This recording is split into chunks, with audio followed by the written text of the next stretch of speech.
माँ, कल सवेरे हमके तनी काम बा, वो निपटा के हम वापस आ जाई, फिर उर्मी से मिले चलब। हाँ बेटा, ये बिल्कुल ठीक रही। हम ओकरा खातिर पंजीरी बना रहल बाड़ी। ओकरा के बहुत पसंद बना पंजीरी। हाँ माँ, लेकिन यहाँ पे केहू के कुछ पता ना चले दैया। कह दैया कि अब हम कहूँ बाहर जाता नहीं और तुरंत वापस लौट आइब। हाँ, हम सब सोच के रख ले बानी बेटा। हम कह देब कि हमनी मंदिर जा रहल बानी। यही सही रही। और अगर आशा साथ आवे के जिद करे तब कोनो काम में ओकरा उलझा दैया, ना तब सवाल पूछ पूछ के ना वो परेशान कर देई। अरे तू ओकर चिंता बिल्कुल मत कर, हम सब संभाल लेब। ये भी बन गई, बस ठंडी हो जाए पैक करके रख दे। पंजीरी बना रहल बाड़ू बहू जी। पंजीरी तो उर्मी के पसंद बना।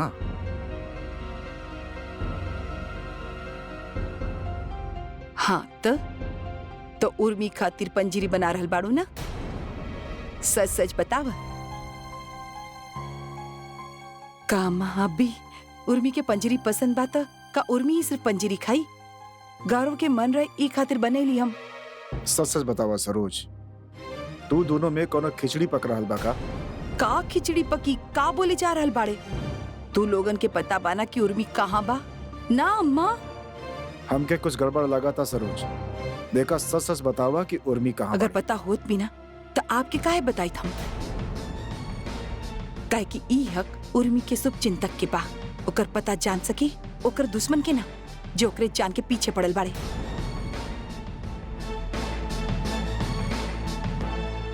मम्मी पापा सब जल्दी बाहर आई। अरे ई के लोग बाड़े? दादी, आपके याद बा हम कॉलेज ट्रिप खातिर दालमा जंगल गए रहनी? हाँ, तब महेश जी हमके वहीं पे मिलल रहे। ये एक फॉरेस्ट रेंजर बाड़े। इनकर फैमिली ना हम सब कर बहुत अच्छा से ध्यान रख ले रहले और ये हमके सरप्राइज देवे खातिर यहाँ अचानक से आ गए। अरे वाह, ये तो बहुत अच्छा बात बा भाई। आपके अनु बहुत संस्कारी बा। और इनकरा से मिली ये उनकर प्यारी सी बच्ची दर्पण। कैसन बाड़ो बेटा? आपकी बेटी बहुत प्यारी बा। ये हम आपके खातिर लाइल बानी। ये हम खास आप सब खातिर लाइल बानी। धन्यवाद। आप बस प्रार्थना करी कि दर्पण के भाई स्वस्थ जन्म लेवे। जरूर, हमनी सब मिलजुल के जरूर प्रार्थना करब कि दर्पण के भाई एकदम सुंदर, स्वस्थ और सुरक्षित हमनी सबके बीच में आए। हे गणपति बप्पा, यही तरह हमरे बेटी के जिंदगी में भी खुशियां भर दी। All's well then ends well। जब भी कहले बा बहुत बढ़िया बात कहले बा भाई। चलिए भाई, पैक योर बैग्स। खत्म हो गए आपके समर हॉलीडेज। चलिए। का कहले रहनी हम आपसे? का कहले रहनी? याद बा कुछ? 2 दिन के अंदर आपके निकाल के उखाड़ फेंकब आप जहां भी बाड़ी वहां से। का बना जब नाक के बाल बड़ा हो जाला तो खुद ब खुद बाहर आ जाला, फिर खच खच खच खच खच काटे के पड़ेला उनके। मैडम जी, ऐसा कैसे लगा था आपके? फील कैसे होता है ये तो बताइए। से समथिंग। ओके, कर सके नहीं आप जो फील करता नहीं है वक्त वो फील कर सके नहीं, समझ सके नहीं। ये ना एक कनेक्शन बा, डायरेक्ट कनेक्शन बता रहल बानी हम, दिल से दिल के, पक्की बात। वैसे एक बात बताइए, आपके प्रॉब्लम का बा, दिक्कत का बा आपके? आप काहे पंगा ले ली हमरा से? अच्छा तरीका से आप जाने ली कि बाप बानी हम रावण के, बाकी ना। और अब अगर ये बात समझ में आ गई होके तो फैक्ट के भी मान ली मैडम कि एक औरत खातिर दुनिया में अकेले रहल आसान ना हो खेला, और वो भी तब जब बच्चा ओकरा साथ होके। देखी, सच माने में शर्म ना आवे के चाहिए। शर्मा वाली का बात बा, जो सच बा सच बा। और का एक मर्द के बिना एक औरत के सच ऐसे ही बा जैसे बिना छिलका के केला। अब बताइए ना कितना जल्दी खराब हो जाला, होला कि ना होला? खैर छोड़ी बात के, ये बताए कि प्लान का बा, बाकी के करे के का बा, इरादा का बा? हाँ? समझदारी से हार मान के घर आवे के बा या फिर से बेवकूफ की तरह गलियन के खाक छाने के बा? का करेंगे? My suggestion, come back. कल नहीं आपके, चले माफ के नहीं आपके, कर दे। ओके, बहुत बड़ा दिल बा हमार, का करी, लेकिन एक शर्त पर हमार तरीका से रह के हो कि अब आपके वहां ऐसे ना चली। देखिए, हम समझता नहीं, आप सोचता नहीं कि आपके लगा था कि हम कौन मुंह से वापस आए, इतना बड़ बात बोल के गए रहनी। ठीक बा भाई, हो गए अब का करी। हम ये भी समझ सकेला कि आपके आपन सब सपोर्ट ना कैलन, जेकरा भरोसे आप इतना बड़ा कदम उठा लेनी। ठीक बा भाई, पीपल चेंज, लेकिन हमारा दिल बहुत बड़ा बा। और चलिए आज एक और बात एडमिट कर देता नहीं, आप बीवी बुरा ना बाड़ी, बताए हम आपके जैसा हम चाहता नहीं, बिल्कुल वैसन बानी आप।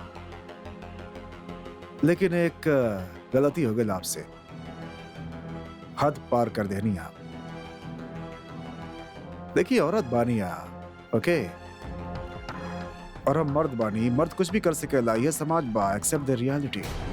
ऑलराइट, ठीक बा, कुछ चीज आप कही जो हमरा पसंद ना आए, जेकरा वजह से कुछ चीज हमरा कह के पड़ल, और का बस हिसाब बराबर हो गई, और का। लेकिन अभी सम्राट सिंह राठौर आपके माफी दे रहल बा, कोनो छोट बोट ना बा, बहुत बड़ बात बा, समझ लिया आप? कहे कि बहुत बड़ा दिल बा हमार। एक बार अपन ईगो साइड में रख के हार मान ले, कुछ ना हो जाए भाई, मर जाए भाई आप। बाय गॉड, इतना ईगो आवेला कहां से, समझ में ना आवा था। आप हार मान ले, तभी जीत आपके ही होगी। पहले की तरह आपके घर, पति, सब कुछ मिल जाए, फायदा में रहो आप। Win win situation for you. समझनी कि ना समझनी? चलिए आई। बेवजह टाइम वेस्ट कर रहल बाड़े आप।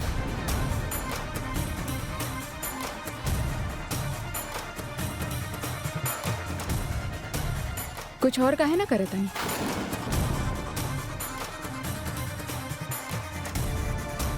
अपना बिजनेस पे ध्यान दी, आपके खातिर अच्छा होगी। काहे कि जे ख्याली बात आप कर रहल बानी सम्राट जी, ओकरा से आपके कोनो फायदा ना होगी। दुनिया में चाहे कहीं पे भी चल जाएं हम, आपके पास लौट के अब ना आए भाव।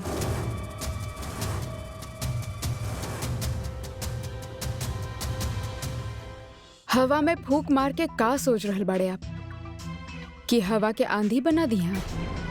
तो ई सिर्फ आपके एगो सपना बा, हकीकत ना बा। कहां से आवेला इतना एकड़ आपके अंदर यार? हाँ, अपना एकड़ के कोनो बस्ता में डाल के कोनो नदी या नाले में फेंक दी, बताओ तनी आपके। वरना दू कौड़ी के एटीट्यूड जो दिखाओ तनी हमके, ये एटीट्यूड आपके बर्बाद कर दी, लेके डूब जाए आपके, बताओ तनी आपके। Thank you so much for your advice. चलो, don't talk to me in English. बड़ा अंग्रेजी बोलो तनी हमरा से, बोलती बंद हो जाए 2 दिन में।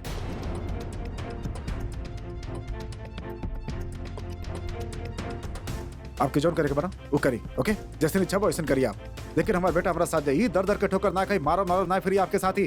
हमारा बेटा शाबाश, पापा के पास आ जा, आप और पापा साथ में रहो, मम्मा आई है झक मार के, आजा, ओके? आजा यार बेटा, आपके खातिर पापा बड़ा वीडियो गेम लेके आए बड़े, पता बा आपके? बैटमैन, ही मैन, स्पाइडरमैन, जॉन कुछ बा, सब ओकरा में बा, ठीक बा? ओके, हम आप साथ में रह, मम्मा के जोन करे के बा करे दा, ओके? ना, हम भी मम्मा के साथ रह, हमके ना जाए कि आपके साथ? आप जाएं। मम्मा हमके पापा के साथ मत भेजिए।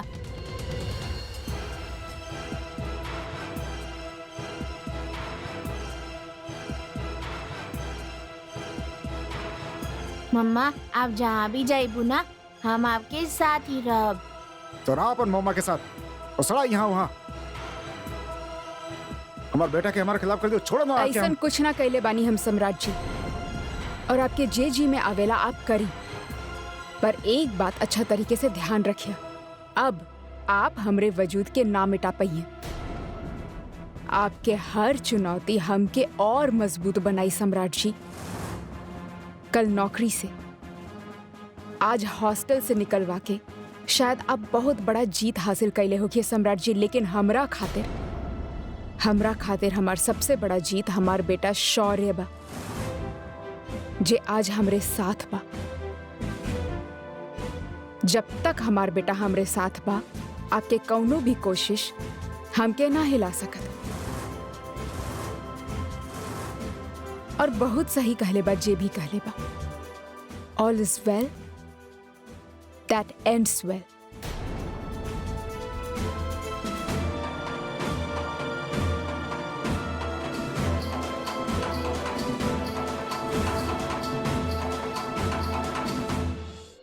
जे कुछ भी तू हमरा खातिर कैले बाड़ू मीना, ओकरा के हम जिंदगी भर ना भुला सकेनी। थैंक यू सो मच। ओ हेलो, जे कैले बानी ओकरा के भूल जाइह, लेकिन हम के ना। कैसन बात कर रहल बाड़ू तू? तरह के कैसे भुला सकेनी हम, जब अपन सारा रिश्ता हमरा से मुंह मोड़ ले ले। सब हमके तोड़े में लागल रहे, तब तू एगो अनजान लड़की पता न कहां से हमरा खातिर सारा खतरा उठावे खातिर तैयार रहलू। याद रखिया मीना, तरह के कबो भी हमार जरूरत पड़े प्लीज हमके एक बार कहिया। उर्मी, कुछ भी कहे के जरूरत ना बा, हम सब समझत बानी। उर्मी, तू एक काम काहे ना कर, तू अपने घर काहे ना चल जाए, तू अपने मायके वहां तो जा ही सकेलू ना। ना मीना, वहाँ के रास्ता भी बंद कर चुकल बानी अपना खातिर, काहे कि उ घर खातिर भी हम सिर्फ उहे लड़की बानी जो शादी से पहले पिता खातिर बोझ और शादी के बाद पराई हो खेली। पिता के घर में दखल ना हो तो कर। उर्मी, हमके तोहर बहुत टेंशन हो रहल बा। तू शौर्य के लेके कहाँ जाइबू, कैसे सब कुछ मैनेज करबू? मम्मा, आप हमरा वजह से परेशान हो रहल बाड़ू ना? हमरा वजह से प्रॉब्लम हो रहल बा ना आपके?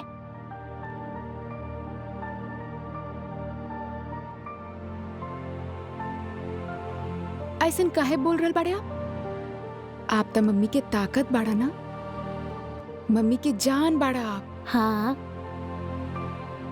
फिर आप ऐसन बिल्कुल ना सोचिए।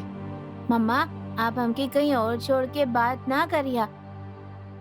हम जहाँ रब, हम आपके साथ ही रहब। बिल्कुल। आप तो मम्मा के राजा बेटा बाड़ा ना, मम्मा आपके अपना पास ही रखिए, कबो अपना से दूर ना रखिए। मम्मा तो आपके बिना रह ही ना सकेली ना, आपके पता बाना शौर्य? सच्ची मम्मा? एकदम सच्ची शौर्य। उर्मी, तू कुछ सोच ले बाड़ू? कहाँ जाइबू काल? अभी तक तो हमके खुद ही ना पता कहाँ जाए हम।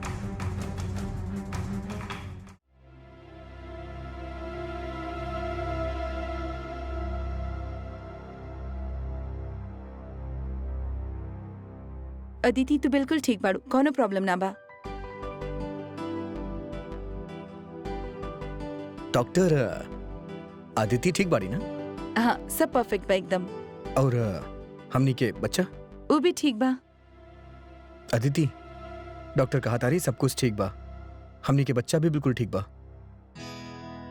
डॉक्टर, ये अदिति जौन बाड़ी ना, ये खाए पिए के ध्यान न रखे ली, आप कुछ सिरप वगैरह लिख दी, विटामिन या कुछ।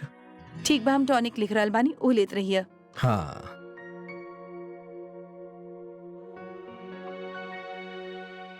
डॉक्टर, आपके फीस?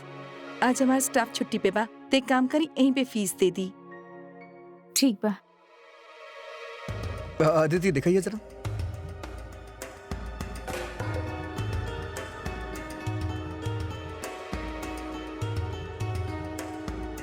ली। Thank you. ये अब डॉक्टर, ये कब लेवे के बा ये सिरप जौन बा? डेली सुबह ब्रेकफास्ट के साथ। भूलिया मत, ब्रेकफास्ट के साथ। Thank you doctor. It's okay, take care. चला।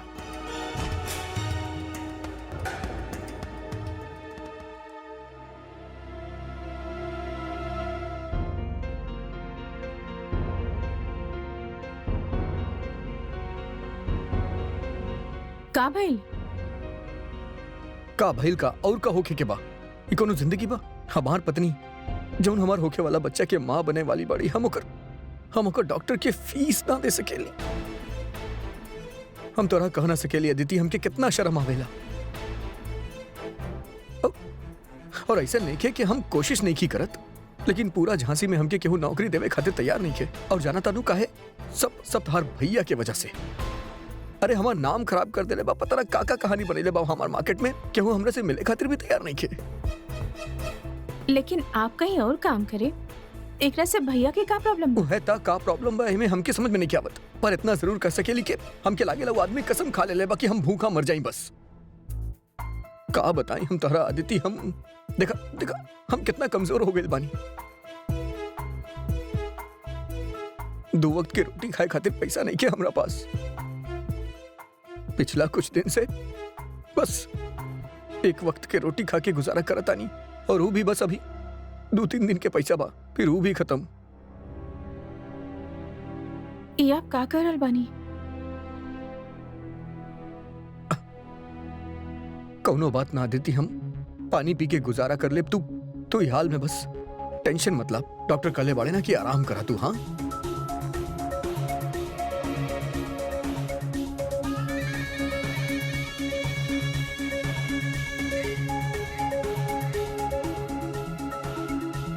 आप प्लीज ये रख ली, और कम से कम 2 टाइम की खाना तो अच्छा से खाएं। ना अदिति, तू रहे दा, हम संभाल ले। प्लीज, हम करल बानी ना, रख ली। कितना नालायक बानी हम। ये सब देख के हमरा के अपना आप से चिढ़ होत बा। कौनो बात नहीं के, हम कौनो पराया थोड़े बानी, और आपके काम भी जल्दी मिल जाई, बस देखत रही। कितना बेवकूफ हो खेली ना ही औरत लोग, चुटकी में घूम जाएली।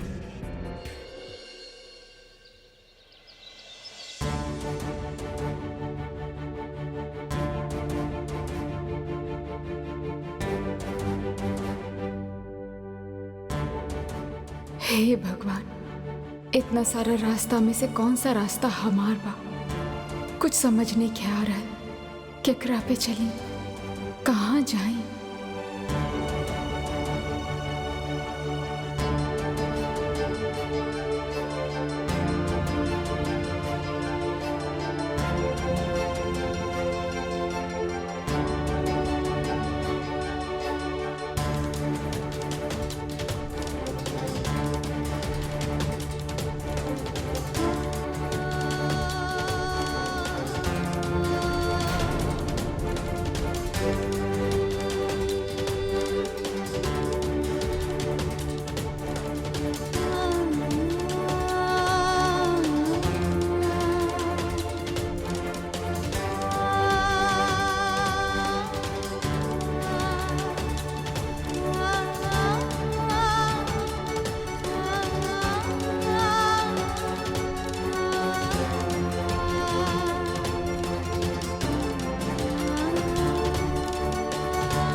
ऐसे कैसे हो सकेला कि उर्मी यहाँ ना होके? अरे वो अपना भाई के खुद बतैले बिया क्यों यही रह रहल बा। हाँ गौरव? हाँ, वो तो यह कहली कि वो एजे रहेली। कल तक वो यही रहे, लेकिन जब ओकर सच्चाई हमके पता चलल त हमके हॉस्टल से निकाले के पड़ल। निकाले के पड़ल? का मतलब आपके निकाले के पड़ल? कल ही हमके पता चलल कि झांसी में ओकर 2 घर बा। ओकरा बावजूद भी अपन बच्चा के साथ ओके छुपा के यहाँ रहत रहल।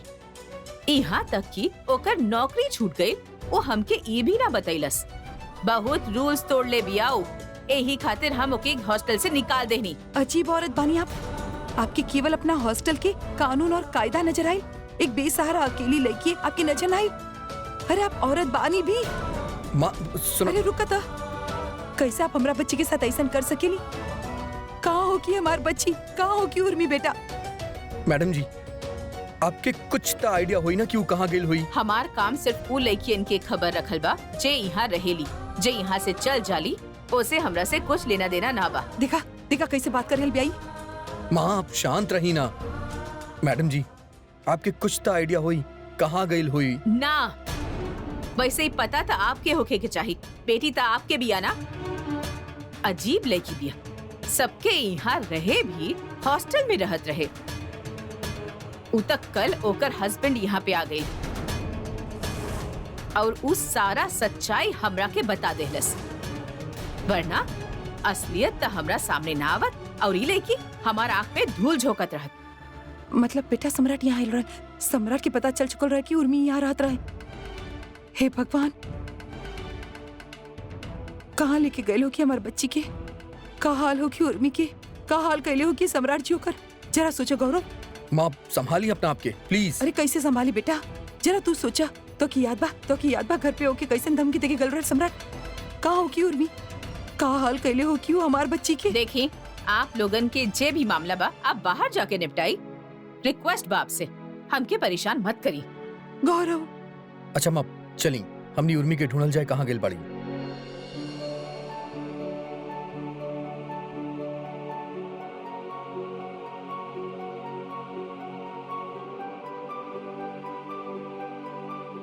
पैसा भी संभाल के खर्च करे के पड़ी। ई भी खत्म हो गल तो मुश्किल हो जाए। मदद कर भगवान, हमार बच्चा के कोनो तकलीफ ना होके। मम्मा हमनी यहाँ काहे बैठल बानी? चला ना हमनी कहीं चलत बानी। चलत बनी। मम्मा अब हमनी कहाँ जाए?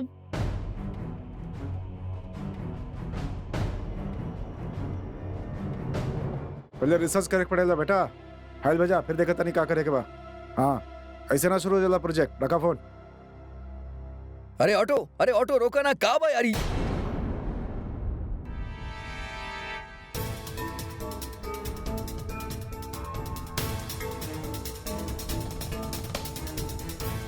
अरे रे साले साहब, अब इतना भी बुरा नहीं किए हम कि बिना दुआ सलाम के निकल जाता नहीं।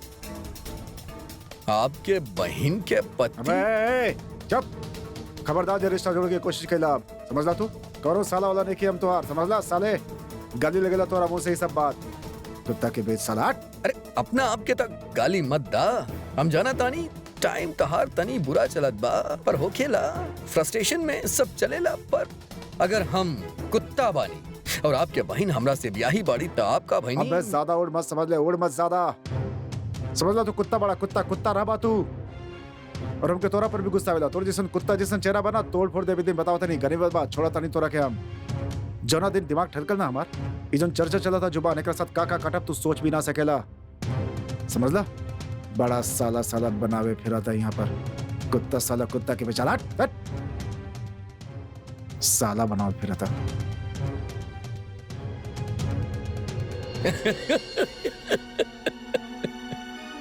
अबे इतना बेवकूफ बाड़े तू साले। तोरा नाक के नीचे जौन होत बा ऊ तोरा के खबर नहीं खे। और पूछ पे आग लगा के हनुमान जी बन के फिरत आ रे। ए पागल आदमी, दांत काय फाड़ा ताड़े? अर्श से फर्श पर आवे के ये हश्र होखेला। दिमागी संतुलन बिगड़ जाला इंसान के। चला भाई बेचारा। अरे साला साहब, कैसे रिश्ता ना जोड़ी आपसे? अब तक तो सिर्फ आप साला रहनी, पर अब बनब मामू। आज तक केहू माई के लाल में हिम्मत ना रहे कि सम्राट सिंह राठौड़ के मामू बनाए, पर अब हम आ गए बानी। अब जब सम्राट सिंह राठौड़ के हवा निकली तब आई असली मजा।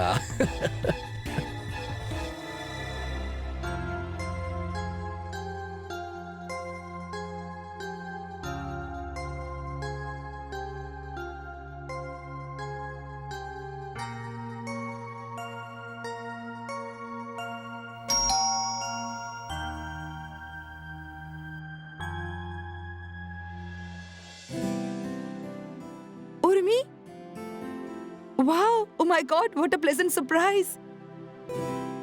कैसन बाड़ू तू पायल? हम बिल्कुल ठीक बानी। अब आवा अंदर आवा। Hello hello. How are you? Fine. कितना बड़ा हो गइल बानाई। हम तो के डिस्टर्ब ना कहीं ना अचानक आके। पागल बिया का उर्मी, बल्कि हम तो धनिया हो गई नहीं तो के देख के।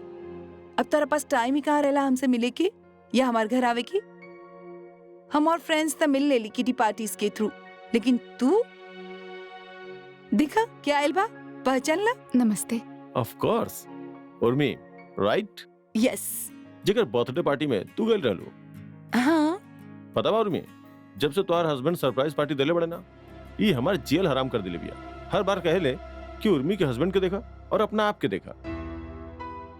भाई बड़ा कंपटीशन दिले बड़े आपके हस्बैंड, हर बात पे उनके नाम लेवे ले हमारा चिढ़ावे खातिर। अब सच दबा, लेकिन चिढ़ावे खातिर ना, सम्राट जी से कुछ सीख लेवे के खातिर। ओ ऐसन का? उर्मी, ये हमारे सासू माँ बानी। नमस्ते आंटी। नमस्ते बेटा, नमस्ते। चला तू लोग गप्पा मारा, हम काम पे जाते नहीं। और हाँ, जाए से पहले एक बात, हमार साली साहबा का ख्याल रखिए, कोनो कंप्लेंट ना आवे के चाहिए। बिल्कुल सरकार, कोनो मौका ना दे शिकायत के। ओके बाय। अरे पायल, अपनी फ्रेंड के बैठावा और कुछ चाय नाश्ता करावा। हाँ हाँ उर्मी चला।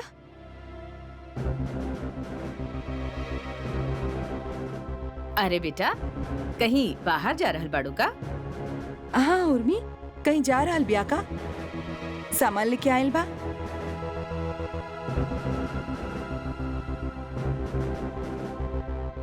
अब हम भी सारा बात यहीं कर ले। चले चले बैठा। माँ जी आप पूजा कर ली, हम चाय बनावत Sorry. बानी, तो आप भी पी ली। अच्छा सॉरी, का बात बा उर्मी? सब ठीक तो बाना?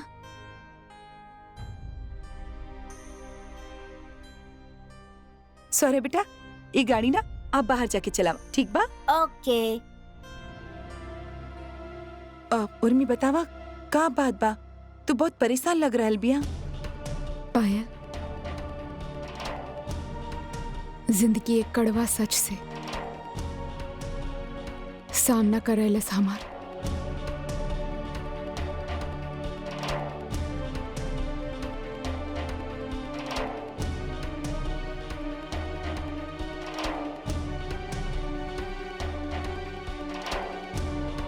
हे भगवान उर्मी, इतना कुछ हो गल तू हमरा के बतलू भी ना। का बताई पायल, सब कुछ संभाले में ही तो लगल रहनी तब से।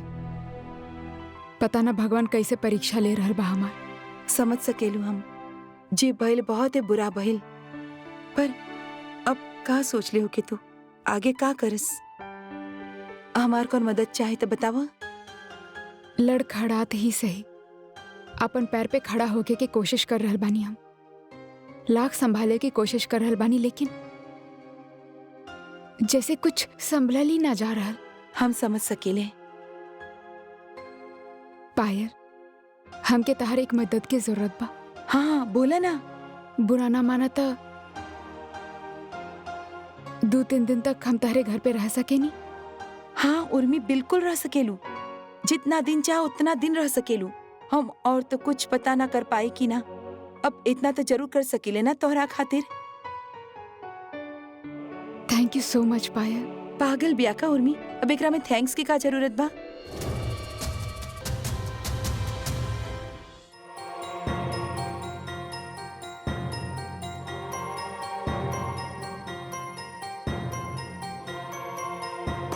अरे माँ जी, कम से कम खाना तो खा ली। हाँ, हम कुछ ना खा सकीले बेटा। काहे? जब तक हम कहने की पता चल जात कि हमार बच्ची कैसन बा, कहाँ बा। सम्राट कुछ कहलस तना ओकरे के। माँ हम ट्राई करत आनी ना। लगावा ना बेटा, देखा तो कहाँ बा। ओकर फोन अनरीचेबल आवत बा। आप प्लीज खाना तो खाई। भैया, अगर जीजू भी वहाँ गए रहले तो उनके जरूर पता होगी कि दीदी कहाँ बिया। हम एक बार फोन लगा के देखी का। खबरदार जो उनके फोन लगेला और पूछला था। शेर के मुंह में खून देहल चाहता तू। अगर उनके पता चल गया कि उर्मी कहाँ बा, इन लोग के पता बता, उल्टा हम पे चढ़ जाइए नु। देवी ठीक कर रहल बा। वैसे ही सम्राट जेल हराम कर रख ले बा हम लोगन के। अब अगर ओके खबर भइल तो और परेशान हो जाब हम लोग और मुश्किल में डाल दी हमके। पर दादी, हमने उनका बारे में पता भी न लगाई। तोहार दीदी के इतना फिक्र नेके कि अपन खबर दे दे तो तू लोग काहे मरा तड़ो कर खातिर। और सरोज, कलम तोहरा से पूछनी की उर्मी के खबर बा तो तू साफ साफ मना कर देलू, जैसे अकेले तू ही होकर सगी बाड़ू। हाँ, हमने सब दुश्मन बानी होकर। हाँ, पापा प्लीज चिल्लाई मत, ये आपके खुद समझे के चाहत रहे। अरे बेचारी उर्मी इतना परेशान बाड़ी, इतना मजबूर रहे कि अपन मायका के सहारा था छोड़ा, खुद के तकलीफ भी आपसे शेयर नहीं के कर पावत। गौरव तू रहे दा, इनसे कुछ भी कहे के कौन अर्थ नहीं खे। इत सम्राट सिंह राठौड़ और उनके दबदबा से बिक चुकल पाड़े, खरीद ले गल पाड़े, जाए दे ना इनके। तू उर्मी के फोन लगावा बेटा, ओके ढूंढा।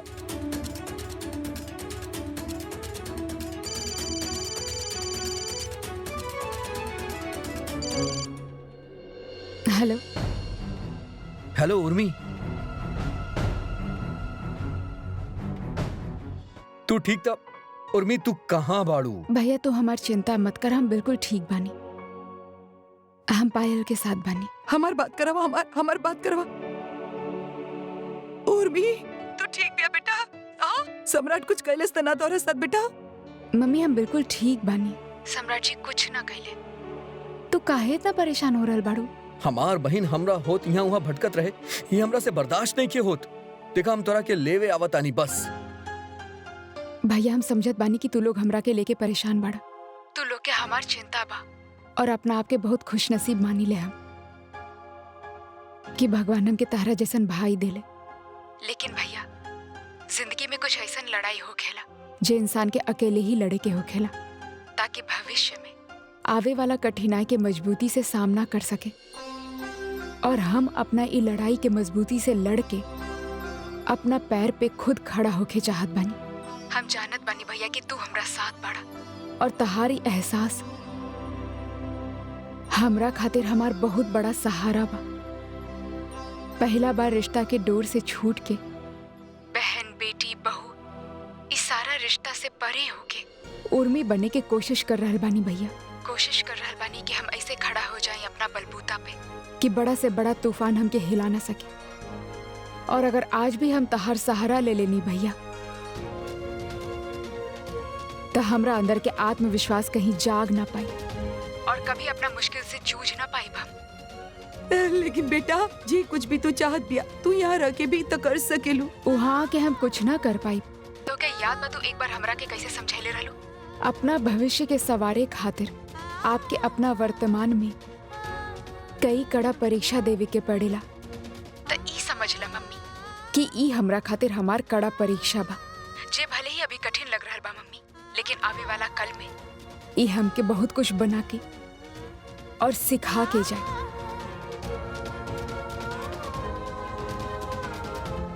मम्मी तू प्लीज परेशान मत होगा, अगर तू चिंता करबू तो हमरा खातिर हमारा रास्ता और भी कठिन हो जाए। तू तो हमार ताकत बाड़ू ना मम्मी, अगर तू हार मान जाइबू तो हम आगे केकरा भरोसा चलब मम्मी। मम्मी भैया तू दोनों आज हमरा के वचन दा कि तू लोग हमार चिंता ना करबा, बल्कि विश्वास करबा अपना उर्मी पे। ऐसन विश्वास करबा कि चाहे कौनो भी मुश्किल काहे ना आवे, लेकिन तहर उर्मी कबो कमजोर ना पड़ी। दुनिया के कौनो भी ताकत तहर उर्मी के हरा ना पाई। तू दोनों के प्यार और भरोसा के साथ हम हर लड़ाई जीत जाए और भविष्य में ऊ बन के दिखाए जेकरा पे आप सबके फक्र होगी।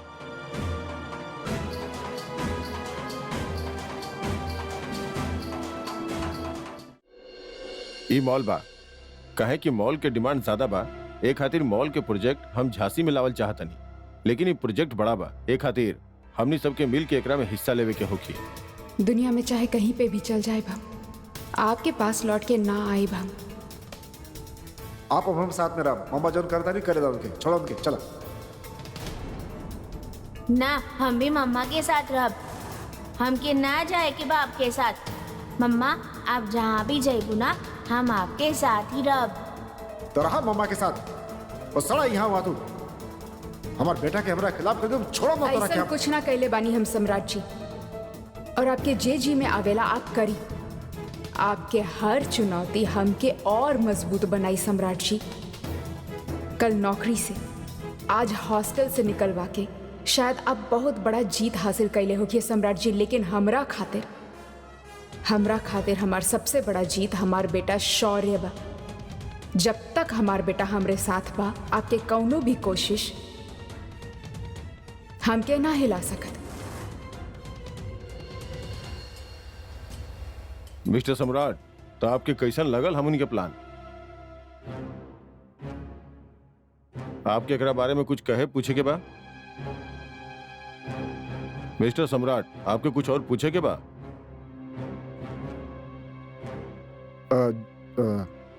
सॉरी, का कतर नहीं आप? मिस्टर सम्राट, आप ठीक तो बानी ना? आर यू फीलिंग ओके? जी हाँ, आई एम परफेक्टली फाइन। आपके तबीयत तो ठीक बा ना? अरे हाँ, तबीयत ठीक बा। तबीयत क्या कहो कि भाई, तबीयत ठीक बा, बढ़िया। ओके, इस समय ब्रांड के तरह स्टेब्लिश होखब और लोगन में हमनी के साख बनी। ई प्रोजेक्ट में टोटल हम 220 करोड़ के इन्वेस्ट करते हैं। All is well that ends well. एकरा में आपके कंट्रीब्यूशन कितना और कैसन होगी मिस्टर सम्राट?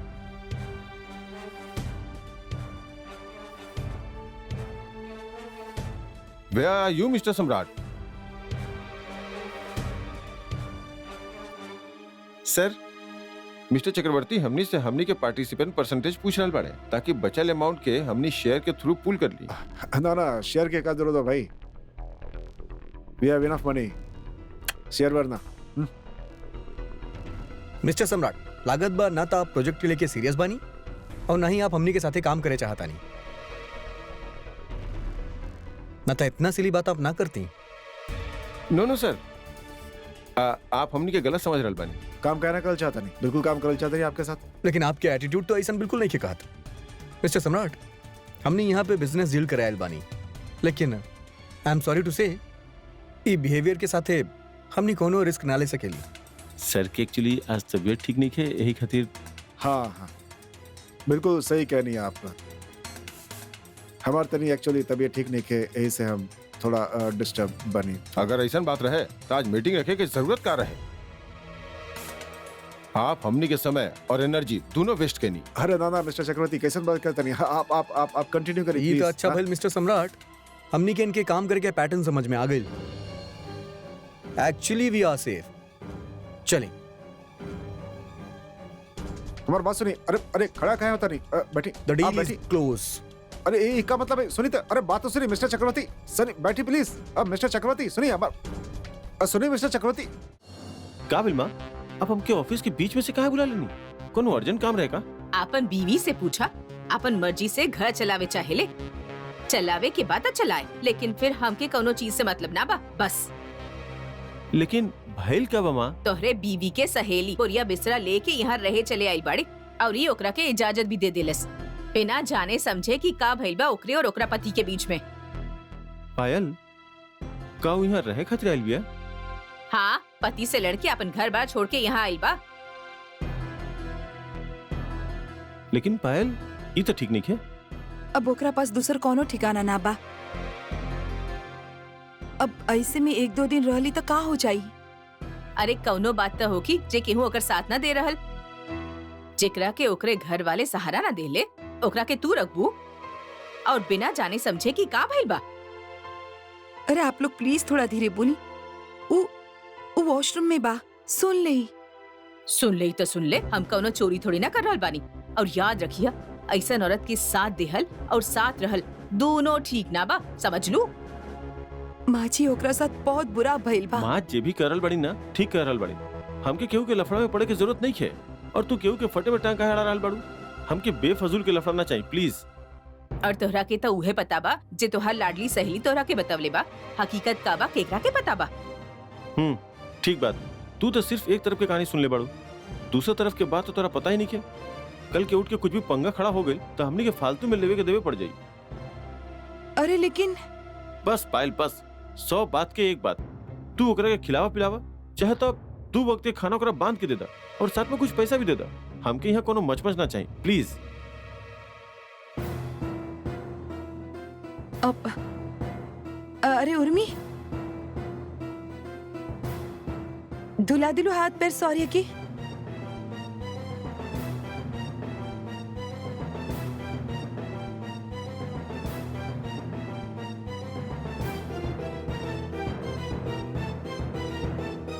उर्मी, हमके पता चलल बा कि तू यहाँ अपन पति से झगड़ा करके आयल बड़ू। हम बात करत बानी ना।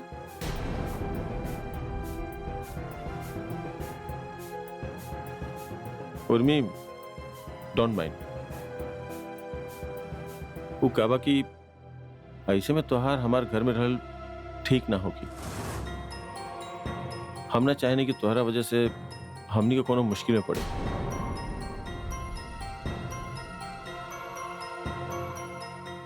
I hope you understand of our problem.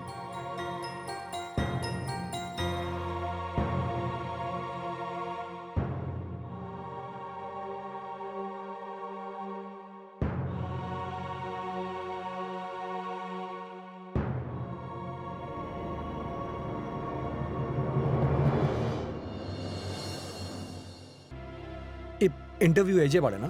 जी हाँ, वापस कराता नहीं।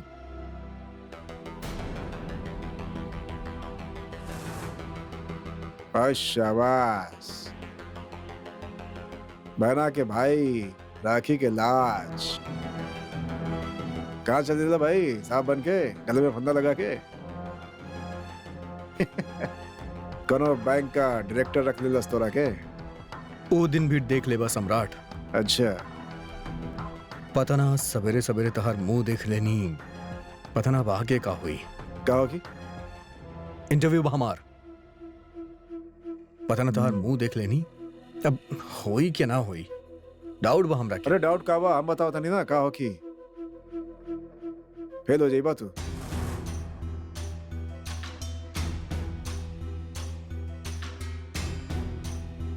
पिछला नौकरी के काम है,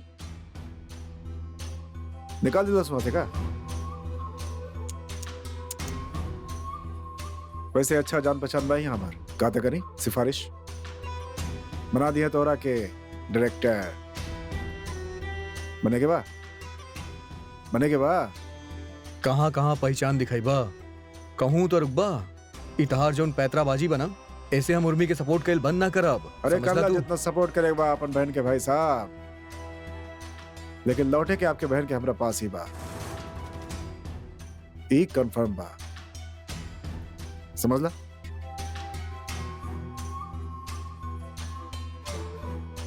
गुड लक भैया मेरे, राखी के बंधन को निभाना।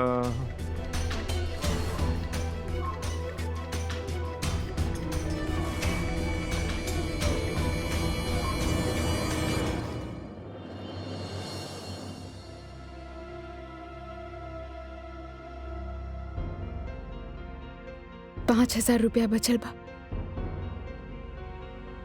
बहुत संभाल के खर्च करे के पड़े। जल्दी अगर दूसर नौकरी ना मिलल ना तो का करब हम? कैसे?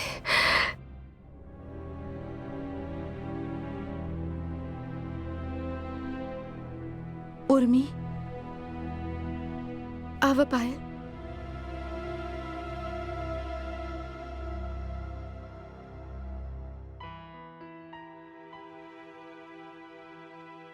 आई एम सॉरी उर्मी, हम तो और कोनो भी मदद ना कर पाईली। और घर से भी तोरा के जाके पड़ रहल बा। इट्स ओके पायल, जब हमरे खुद के घर वाले हमार साथ ना देले तो दुनिया वाले इनसे अलग थोड़े ना रहले। और हम तहार मजबूरी के समझत बानी। पर उर्मी, आगे का सोच ले बाड़ू तू? का करबू, कहाँ जाइबू? हमके भी ना पता कि कहाँ जाएब हम, पर कहीं ना कहीं तो ले ही जाए ऊपर वाला। उर्मी, हमार बात माना, अपने घर लौट जा, अपने पति के पास। एक औरत खातिर 4 दीवारी से सुरक्षित और कोनो जगह ना होत। हम जानत बानी उर्मी, तू ये सोच रहल बाड़ू कि आखिर पायल भी वही सब कह रहल बिया जे सब कहेले। पर उर्मी, अब कब तक और कहाँ कहाँ भटकबो ऐसे आखिर? सौर्य भी तोरे साथ, बहुत कठिन होगी तोरा खातिर ऐसे रहल। ना पायल, उर्मी मरद तो होकेले कुत्ते की तरह ऐसन गलती करत ही रहेले, लगभग हर मर्द करेले। काहे कि उनके लागेला कि उनके जन्म के अधिकार बा। वो बीवी के पाल पोस रहल बाड़े, खिला पिला रहल बाड़े, तो ओकरा से छोट से कीमत तो ले ही सकेले। और पत्नी के सहे के पड़ेला। काहे सहे के पड़ेला पायल? काहे कि और कोनो चारा ना बा ओकरा पास। घर पे फिर भी एक जाति सहे के पड़ेला, पर बाहर निकल के दुनिया भर की मुसीबत झेले के पड़ेला। उर्मी ई मर्दों की दुनिया बा, उनकर ही चलेला। अगर उनके साथ जियल मुश्किल बना तो उनके बिना मुसीबत खून के घूट पी के रह के पड़ेला और औरत के ही झेले के हर पड़ेला। औरत के हम कुछ ना कर सके नहीं पायल, लेकिन हम ई कबो बर्दाश्त ना करब। पति अगर शादी के लक्ष्मण रेखा के पार करके बाहर निकल जाए तो कौना आधार पे हम इस शादी के रिश्ता निभाई? ई दुनिया मर्द के होखी तो होखी, लेकिन हम भी इहे दुनिया में आपन एक वजूद ढूंढ के रहब और आपन ही शर्त पे ई दुनिया में रह के दिखाई। और एक बात और पायल, सदियों से औरत ई झेलत आइल बाड़ी, बर्दाश्त करत आइल बाड़ी, सहत आइल बाड़ी। इहे खातिर सदियों से ये उनके साथ होत आइल बा। लेकिन जौना दिन भी सभी औरत ई गंदगी के स्वीकार करे से मना कर देली ना, वो दिन पायल हर मर्द ऐसन कुछ करे से पहले 1000 बार सोची। हम हर केहू के सोच के ना बदल सके नहीं, हम मानत आनी, लेकिन कम से कम सदियों से चला रहल बाई गलत परिपाठी पे चले से इनकार तक कर ही सके नहीं ना। हम ऐसन कोनो भी चीज के अपना जिंदगी के हिस्सा बने ना दे सके नहीं जे ऐसन गलत विचारधारा के बढ़ावा ही ना देता, बल्कि उन्हें जस्टिफाई भी करेला। उर्मी तू समाज की दिशा बदले चाहेलू जे आसान ना बा। और एक बात, सदियों की ओर एक दिन में या तोहरा चाहे से ना मिटत। जानत बानी, लेकिन केहू के शुरुआत करे के पड़ी ना। हमरा जैसन पढ़ल लिखल लोग भी अगर ऐसन गलत चीज के शय देवे लगी तो का हो कि हमरे समाज और हम औरतन के। हम तो हर चिंता के समझत बानी, जानत बानी कि तहरा के हमार फिक्र हो रहा बा। लेकिन पायल, मन के बहुत कड़ा करके घर से निकलल बानी हम। अब चाहे हमरे रास्ते में कौनो भी मुसीबत आए या कौनो भी अड़चन, मुड़ के ना जाए हम। हमरे पास मजबूती से खड़ा रहे के अलावा और कोनो ऑप्शन ना बा पायल। और विश्वास माना, हम जानत बानी अपना आप के, कामयाब जरूर होगा हम। ऑल द बेस्ट उर्मी।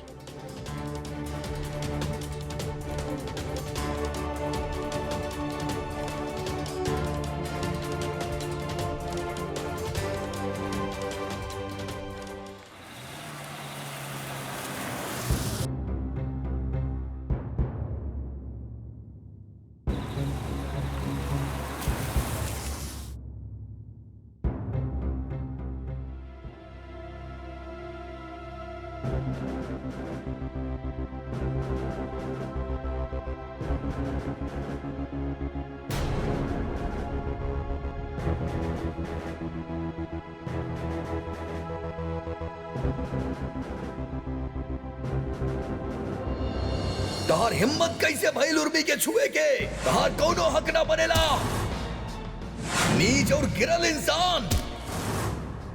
कहां कहां पहचान दिखाई बा, कतो तो रुक बा। तहार जोन पैतरेबाजी बना, ऐसे हम उर्मी के सपोर्ट कैल बंद ना करब।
अच्छा बेटा जी, हमसे आगे निकलवा इस सम्राट सिंह राठौर से। अभी बताओ तनिए चूहा के।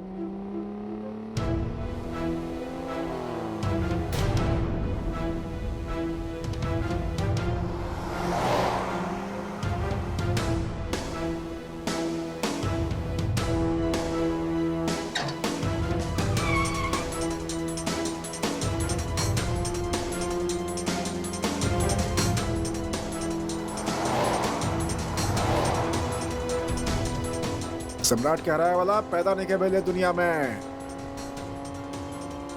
तू कौड़ी के आदमी हमरा कह रहा है, हमरा से रेस लगाई। औकात बात तो हार, रेस लगे बात देख आप। अब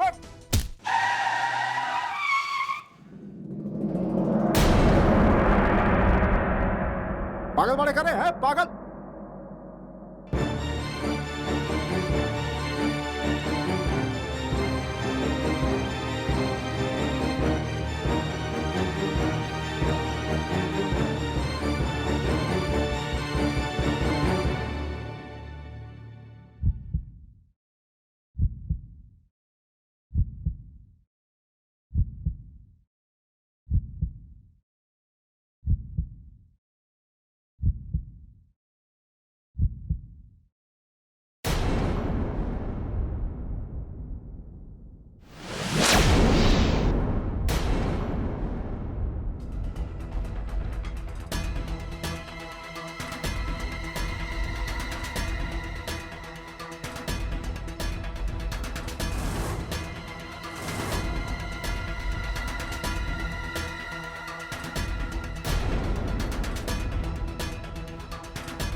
सम्राट, सम्राट,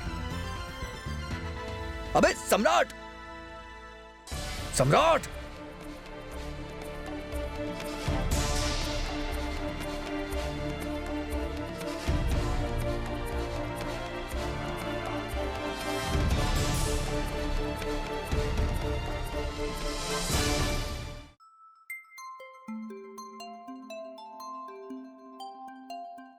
उर्मी, हमके पता चलल बा कि तू यहाँ अपन पति से झगड़ा करके आइल बाड़ू। ऐसे में तोहार हमनी के घर में रहल ठीक ना होगी।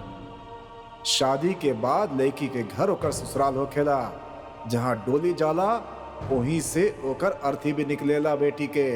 हाँ उर्मी, लड़की के स्वर्ग ओकर ससुराल ही होखेला। तो बिल्कुल ठीक कहलू बेटा, तू घर में अब वापस ना जाबो। इका कहताड़ू तू सरोज। खबरदार जे हमार बच्ची के खून के घूट पी के ये सब कुछ नजरअंदाज करके खातिर कहलाता। अपना ही बेटी के इतना बड़ा समझौता करे के खातिर करल बानी। आपकी बात से साफ पता चलत बा कि ई सब एक बाप अपन बेटी से न बोल रहल बा, बल्कि एक मर्द एक औरत के अत्याचार वाले समाज में दब के रह के फैसला सुना रहल बा।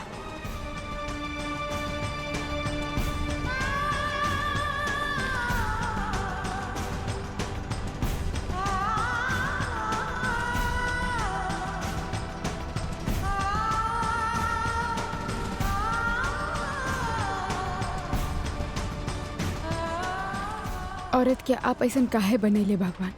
ई जानत हुए कि जायती ओकरा पे भइल बा, फिर भी हर केहू सवाल ओकरे पे काहे उठावेला? ई साबित होखेला के बाद भी कि गलत औरत के साथ भइल बा, फिर भी बर्दाश्त करे खातिर ओकरा से काहे कहल जाला? आप सबके एक जैसन बनेले बाड़े ना भगवान। सबके सुने समझे महसूस करे के शक्ति एक जैसन देले बाड़े ना आप। फिर चाहे वो औरत होखे या केहू मर्द, फिर काहे औरत के ही हर दुख सहे के पड़ेला? सब कुछ तो सहले बानी हम भगवान, लेकिन जे बात के खातिर हमार आत्मा और हमार मन गवाही ना दे रहल बा, ओके हम कैसे बर्दाश्त कर ली? या तो हमनी में इतना समझ देले ही ना होती, आप मनुष्य के जगह हमनी पशु बना देले होती। अगर हम गलत बानी तो गलत आप भी बाड़े, का आप कभी ध्यान न देले बड़े भगवान?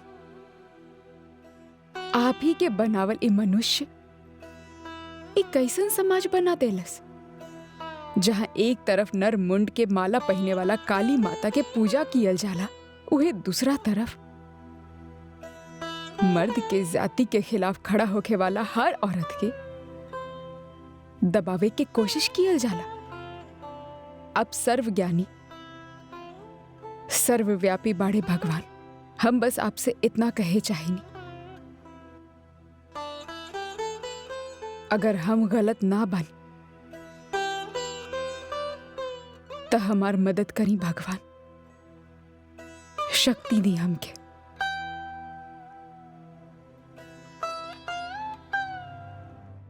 भगवान जी, आप हमार मम्मा के काहे परेशान करल बाड़े? मम्मा तो इतना अच्छी बाड़ी, पापा गंदा बाड़े। आप उनके समझाई ना प्लीज। भगवान जी प्लीज, आप हमरे मम्मा के मत रुलाइहा।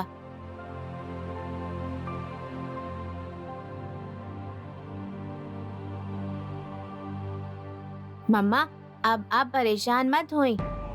दादू कहेले जे बुरा होखेला भगवान जी उनके साथ बुरा करेले, जे अच्छा होखेला भगवान जी उनके साथ कबो बुरा ना करेले। आप तो अच्छी बाड़ू ना, और मम्मा हम बानी ना आपके साथ। भगवान जी ना बात ना करेले, लेकिन वो कहेले सच्ची। हमके अपना सारा सवाल के जवाब मिल गए शौर्य, अब बिल्कुल ठीक कहेले। जब तक आप हमरा साथ बानी हमके कौनो प्रॉब्लम ना होगी। अब शौर्य और मम्मा दोनों मिलके सब ठीक कर लिए भाना। Yes mama.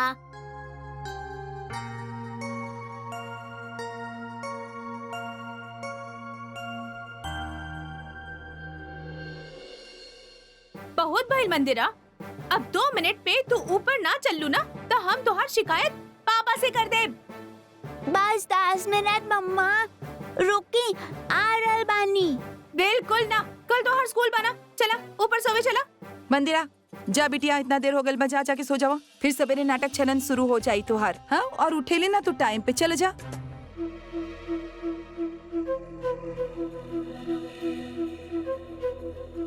सम्राट बेटा आ गई ले तू? हाँ, अरे सुनो हमारी बात।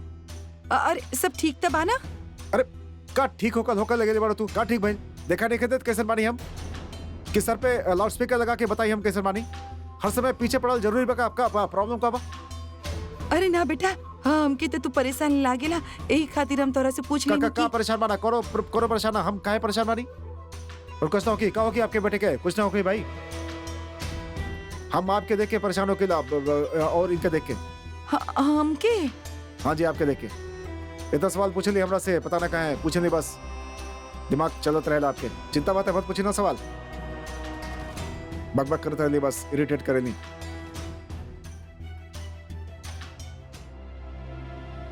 कुछ तो गड़बड़ बा माँ जी, तेवर जी के दिमाग पक्का खराब बा। कहीं के गुस्सा कहीं निकाल डाल बाड़े।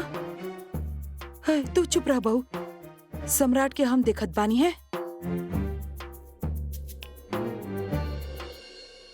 सच कहले, घोर कलयुग आई गइल बा। दुष्ट, पापी, कपटी लोग हराम की जिंदगी जी रहल बाड़े। ना उनकी जिंदगी में कोनो कष्ट बा, ना ही बात के एहसास। उनके पाप की सजा क्यों दूसर काट रहल बा। अच्छा लोग तो जैसे पीस रहल बा चक्की में, झेल रहल बा एक गंदा लोगन के बनाए गंदा रिवाज के।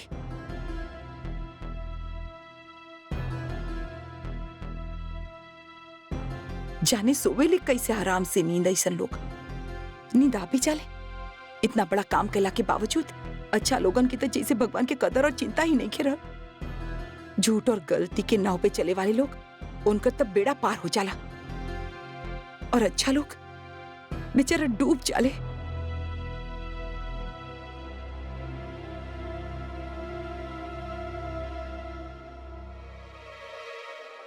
हमार बेचारी बच्ची गलत के खिलाफ आवाज का उठैलस।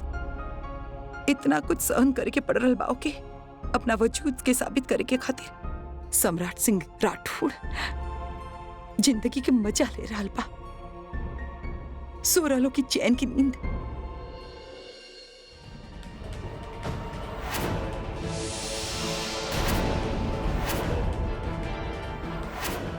BBN के सर्वे के अनुसार हर साल रोड एक्सीडेंट में करीब 3000 लोगन के मौत हो जाले और 6000 लोग बेड रिडन हो जाले।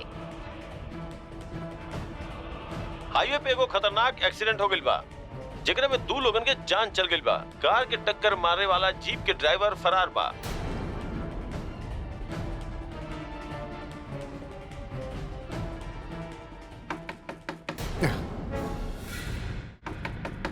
अरे सम्राट बेटा, सम्राट बेटा, अरे सो गइल बाड़ा का? सम्राट, अरे का बा? है अब कहो गले यार, का चाहता नहीं आप?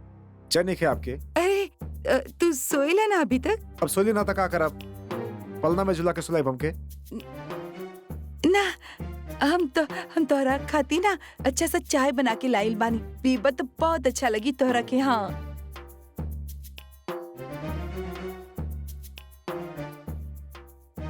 बेटा, कहा बा कि हमार मन नहीं के मान रहल बा।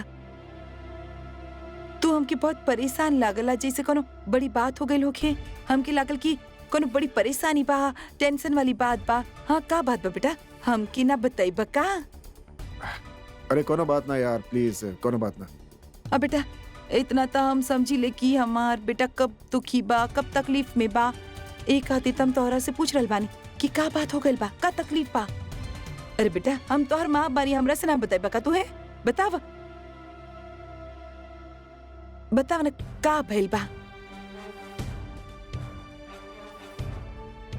एक्सीडेंट हो गया हमार गाड़ी से, बस। पागल आदमी रहे, पता ना कहाँ से गाड़ी के सामने आ गए। ई का करल बाड़ बेटा तू? देखो कि हमार गाड़ी मिल रहे नीचे आके मरे खातिर। का? हे भगवान, अरे बेटा मर गइल का? है? अरे मरल नहीं क्यों? हम बोला था नहीं मरल, बस बताओ था नहीं मरल, ठीक बा ना? बस हम ये कहते नहीं कि हमार गाड़ी से आके बैठ गए लोग। वहां पता ना काबिल हम छोड़ छाड़ के आ गए वहां से। ई तो तू अच्छा कइले बेटा, अच्छा कइला। हाँ, पर अब का होगी? हैं? अरे ई सब कुछ उस दुष्ट उर्मी की वजह से भइल बा। अरे सनीचर की तरफ पीछे लगल बिया, जे दिन से ही घर से बाहर निकलल बिया। अरे बेटा, ओही के बदुआ के नतीजा बा।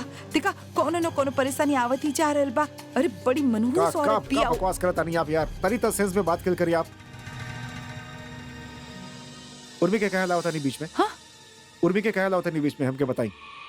ओके, गाली दे ले मेरा, आपके खाना ना पचे लगा। अरे बेटा, हम एकदम सही कर रहल बा। जान लेनी, जौन जाने आयल रहनी। हाँ। जाई, हमार जान मत खाए। जाई बाहर निकली यहाँ से, जाई चली अपन कमरा में, जाई वहां जाके लेटी और सो जाई। ठीक बा, हम जा रहल बानी। नींद का खा खाई हमके।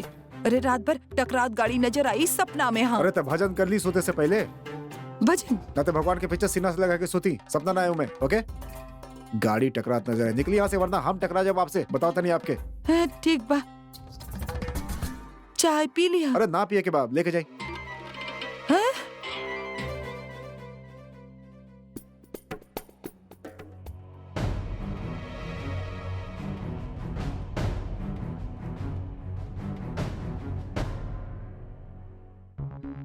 हमार बेबी, हमार छोट baby.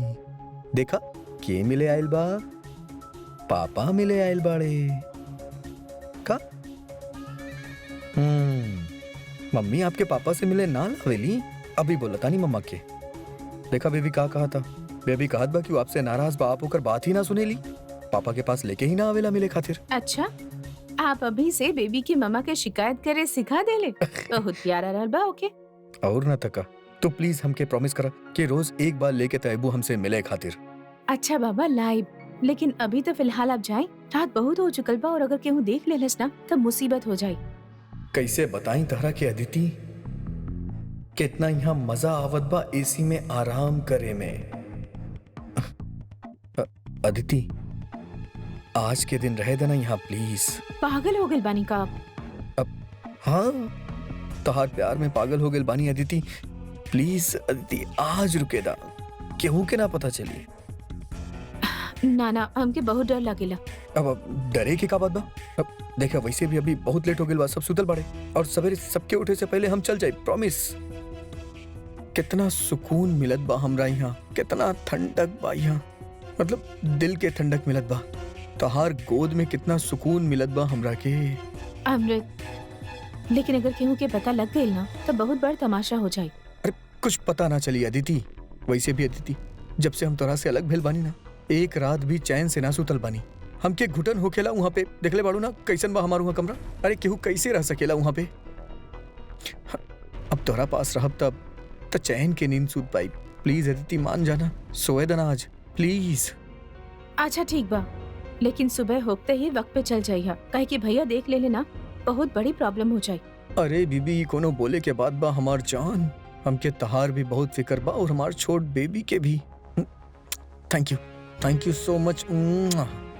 I love you. Thank you. हा हा हा हा हा।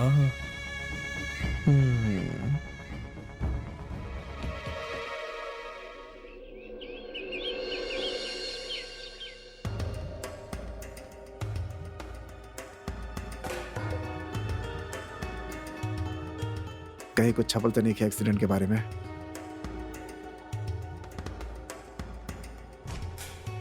ना भाई, कहीं कुछ छपल ना बा। छोटा मोटा चोट लागल हो कि बस, और का।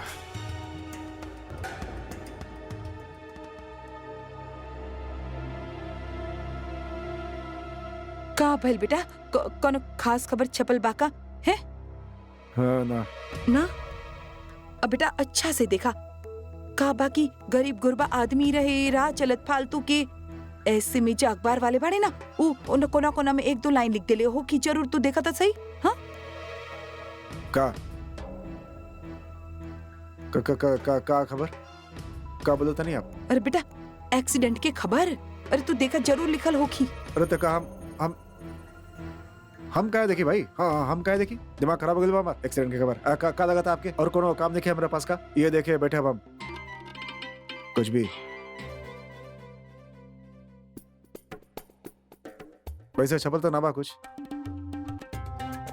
और का बेचैन का होता नहीं खबर के लेके? का करब खबर के लेके? का काट के चिपकाए बिग गेट पे? का कर? अरे ऐसा ना बा बेटा, अगर खबर ना अखबार छपे से पहले ना पहुंचल ना तो ये अखबार वाले दूसरे दिन छाप देते। तू देखा हो कि जरूर देखा तो सही तू। मतलब जहर उगले खातिर जन्म ले ले बानी आप? ना बताइए हमके। अरे ना ऐसा नहीं, ना का ना कभी कोनो सही बात बोले बानी आप? कभी बोले बानी? By God. अरे बेटा, हमरा पे काहे गुस्सा हो रहल बा? का बोलता नहीं? अरे हम तो सच्चाई बतावे की कोशिश कर रहल बानी तो के, बाकी हम ई थोड़ी ना चाहत बानी कि तोरा साथ कुछ गड़बड़ होखे। पूरा रात भगवान के प्रार्थना करत निकलल बा हमार। हाँ, और तू करल बाकी फोन उठावा ना। अरे बेटा, फोन काहे ना उठा रहल बा? कर रहल बानी आप? पीछे हटी, उठाओ तानी। का भइल? हेलो, हाँ बोलो भाई। सम्राट सिंह राठौड़, अरे इतना बड़ कांड करके आराम से घर में बैठल बा। का तोके का तकलीफ बा? हाँ, का तकलीफ बा तोके? कान हम केले बानी करके आराम करता नहीं घर में, तोके क्या टेंशन बा भाई? सम्राट सिंह राठौड़, अब टेंशन में आवे के तहार दिन बा। अब पासा पलट चुकल बा। अब तहार पाप के घड़ा भर चुकल बा। तहार फटे के समय नजदीक आ चुकल बा। अबे का बकवास करता है? यहाँ का बकवास करता है? का बोला था? सीधा बोला ना। अबे हमके डरी बा? सम्राट सिंह राठौर के डरी बा? हाँ, साफ बोला, बात का बा? डरावत नहीं की, बस जानकारी देता नहीं। अरे तहार जैसन राक्षस केहू से ना डराएले, बल्कि डरवावे ले। अरे ऐसे छोट मोट एक्सीडेंट करके अपन पैसा के बलबूते पे तू आराम से छूट जाइबा, ये भी हमरा के पता बा। पर अगर आदमी के जान चल जाए ना सम्राट, तो अच्छे अच्छन के पैंट गीली हो जाला। अरे काहे कि तहार जैसन लोग जिनकर कोनो जमीर ना होखेला आपन जाम जोखिम में पाके चूहा के तरह बिलबिलाए ले। और इस सम्राट सिंह राठौर कौना चिड़िया के नाम बा? हाँ? मर गए तो बोला सीधे सीधे, ड्रामा करा यार, बस मर गए वो। मर गई लू आदमी।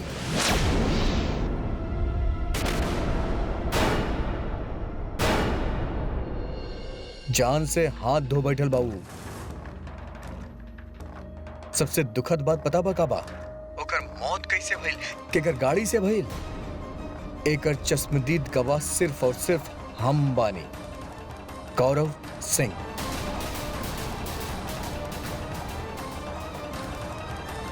अभी तहरा डिसाइड करे के बाद के तहरा डरे के बाद के ना।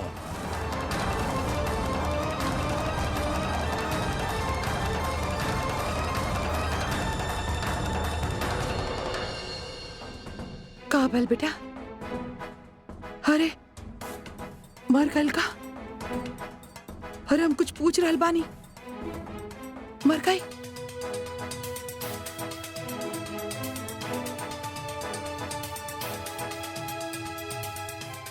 Hello hello. अरे केकर फोन रहे? हाँ? अरे हम पूछ रहल बानी केकर फोन रहे? गौरव, गौरव के। गौरव? ई सब गौरव के फोन कैसे? अरे ओ की एक्सीडेंट के बारे में कैसे पता चलल? और वो कैसे जानला कि वो आदमी मर गइल बा? हैं? अरे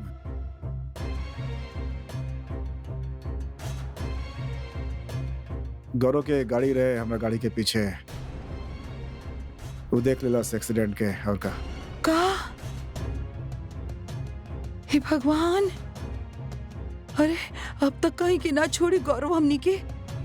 अरे अपना बहन के बदला लेवे शुरू कर दी, देखिए तू। हाँ हे भगवान, अब तो होलीलेस कल्याण। अरे जितना तो ओकरा परिवार वालन के तंग कैले बाड़ा ना, अब तो देख लिया गिन गिन के बदला ली तोहरा से। हाँ अरे बेटा, हम तोरा के कितना समझावे के कोशिश कैले रहनी कि गौरव के साथ अपन बर्ताव जरा सही रखा। बहन की के सजा ओकरा के काहे दे रहल बा, पर ना तू हमार बात मन नहीं ना। अब पता ना वो का करी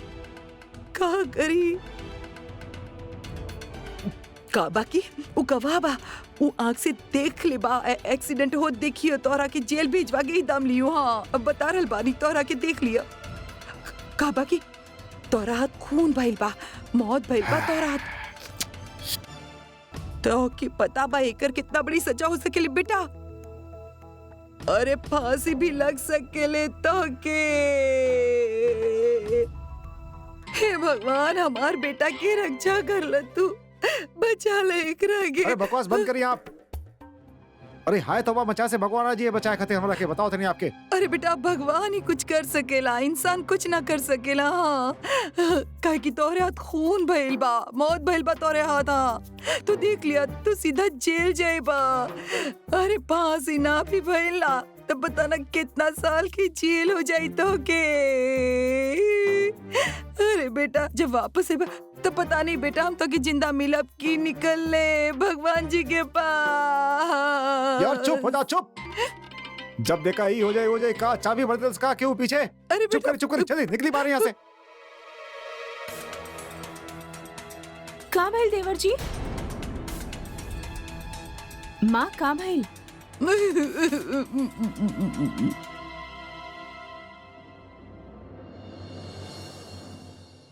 मामा बताई ना, हम कहाँ जा रहल बानी? पता ना बेटा, लेकिन भगवान कहीं ना कहीं ले जाइए ना हमनी के। कुछ न कुछ तो सोच ले हो कि हमने खातिर उहे बताइए रास्ता। दुनिया के सारा मर्द के रास्ता याद रहेला सिवाय आपके। हर दम इहे आवे के होखेला, फिर भी आप भूल जाने। ना जाने कैसन दिमाग बा। तंग आ गइल बानी हम आपके ई भूले के बीमारी से। दुनिया के हर चीज रिप्लेस होखेला, लिवर, किडनी, पर दिमाग भी तो होखत होगी।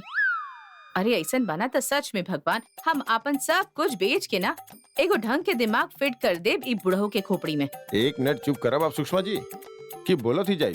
ताकि हम और कंफ्यूज हो जाएं। आप तो बचपन से ही कंफ्यूज बानी, हम का करब आपके कंफ्यूज, वो भी ई उम्र में परेशान करके रख देला कसम से। अब भगवान जी हमनी के परेशान ना करिए ना। अब भगवान जी हमके नया घर दे दी है जहाँ हम खूब खेलब। हाँ बच्चा, भगवान हमनी के नया ठिकाना जरूर दिए और ऐसन ठिकाना दिए जे हमनी के खातिर हर तरीका से अच्छा होगी, सही होगी। सारा काम हम करेनी, एक काम बचल बा ड्राइविंग, वो भी ढंग से ना हो खेला। चला एक काम भी हम ही कर ले, गाड़ी चलावब सीख ले, कम से कम हमार खून तो ना जली ना पेट्रोल ही जली। अरे धमकी के करके दे रहल बाड़ू हैं? पिछले 6 साल से ये बोलत आ रहल बाड़ू, अब सीखे के बाद सीख लेना, बार बार बोलत का रहलू हमके। अरे रास्ता पे ध्यान देना, आगे से लेफ्ट जाए के बा। आगे से लेफ्ट हुआ लेकिन पिछला बार तो राइट रहे ना। चुप रहा एकदम। भगवान जी खुद ही सब डिसाइड करेने। पर मम्मा हमनी कैसे पहचानब कि भगवान जी हमनी के खातिर केकरा के हेल्प करे खातिर भेजले बा? जवानी में ड्राइविंग सीख ले होतू तो आज बात कुछ और होखत ना। आप का कर लेला सीख के? और अगर हम सीख ले तो का करेले ना आप? आपके साथ ड्राइव पे जाई थी, लॉन्ग ड्राइव पे।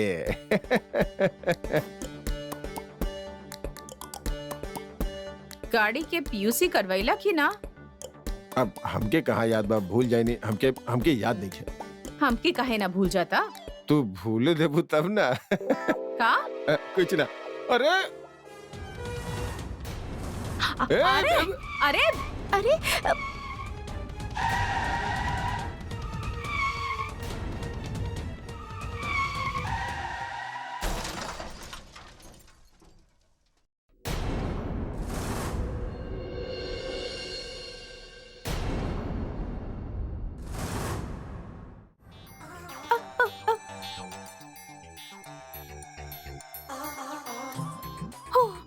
कब से हो रहल बा पेट में दर्द? वो और से समझ में आई डॉक्टर साहिबा। हाँ, नींद में ना, हमार सपना में समझ में आवेला। हाँ, दर्द वर्द ना समझ में आवेला। इल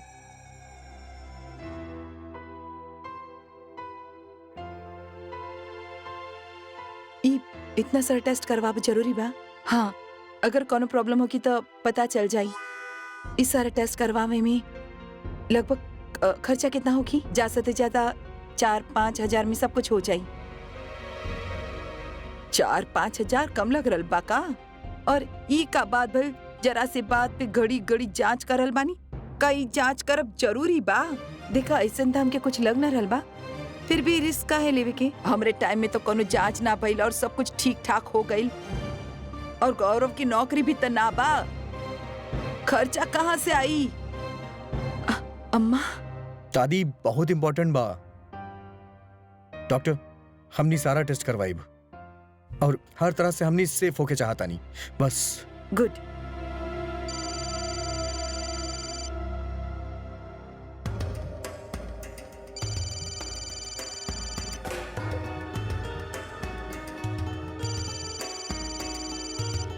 जी एक मिनट, हम अभी आवता नहीं। ओके।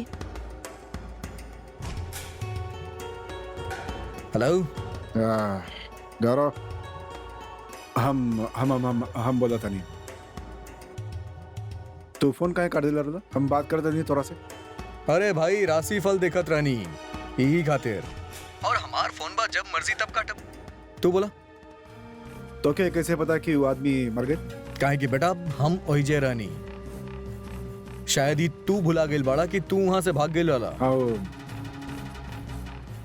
तो फिर का भेल बतावा, सही का भेल का? तो क्यों देखलस ना, पुलिस लिस्ट ना है? सम्राट एकदम तू बेवकूफ बड़ा यार, बिल्कुल अकल नहीं के तोरा में। अरे इतना बड़ा हादसा करके तू सारा बात फोन पे करता रहा। और एक बात, लाश घर में सड़ेला, सड़क पे ना। जो सड़क पे हादसा होखेला ना, ओकर खबर तब ऐसे फैलेला, जेकरा ना आवेला वो भी आ जाएला फिर।